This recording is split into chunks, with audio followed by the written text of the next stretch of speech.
అనగనగా సహ్యాద్రి పర్వతాల పక్కనే పచ్చని చెట్లతో నిండిన ఒక చిన్న అడవి ఎంతో అందంగా, ప్రశాంతంగా కనిపిస్తూ ప్రకృతి అందాలతో కళకళలాడుతూ ఉండేది. ఆ అడవిలో నీలినీడితో మెరిసే ఒక చిన్న సరస్సు కూడా ఉండేది. చుట్టూ చెట్లు ప్రతిబింబిస్తూ పక్షుల కిలకిలరావాలతో ఆ ప్రాంతం జీవంతో నిండిపోయేది. ఆ సరస్సులో ఒక పెద్ద ముసలి నీటిలో ఈదుతూ హాయిగా జీవిస్తూ తనకు ఎలాంటి భయం లేకుండా ప్రశాంతంగా రోజులు గడుపుతూ ఉండేది. సరస్సు ఒడ్డున ఉన్న ఒక పెద్ద చెట్టుపై ఒక తెలివైన కాకి తన కుటుంబంతో కలిసి సురక్షితంగా నివసిస్తూ ఉండేది. రోజూ అడవంతా తిరిగిన కాకి సాయంత్రం అయ్యేసరికి తిరిగి తన గూటికి చేరుకుంటూ ఆనందంగా ఎగురుతూ వచ్చేది.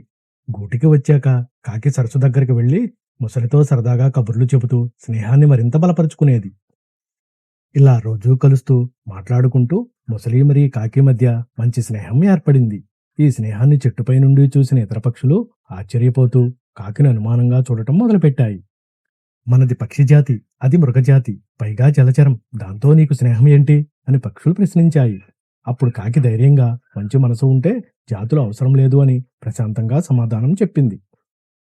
కాకి మాటలు విన్న పక్షులు సరే నీ ఇష్టమంటూ మౌనంగా అక్కడి నుంచి వెళ్ళిపోయాయి.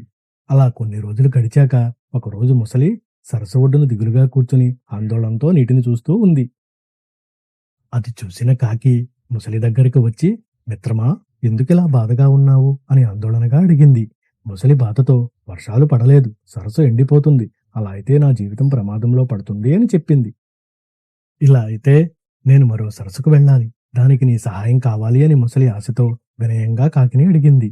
కాకి ఆలోచించి, నేను చేయగలిగిన సహాయం అయితే తప్పకుండా చేస్తాను అని ధైర్యంగా భరోసా ఇచ్చింది.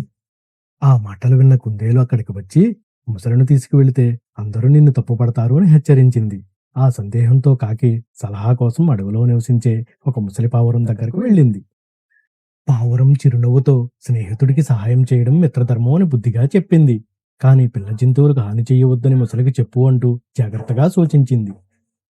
ఆ మాటలతో ధైర్యం వచ్చిన కాకి అడవంతా తిరిగి ఎండాకాలంలో కూడా ఎండిపోని మంచి సరస్సును కనుగొంది.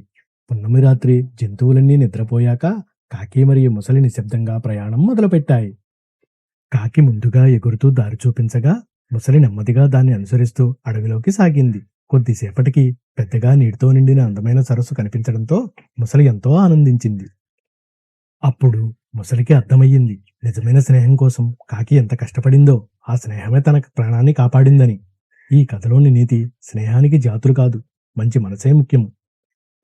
ఇలాంటి మరిన్ని వీడియోస్ కోసం please subscribe and like my channel.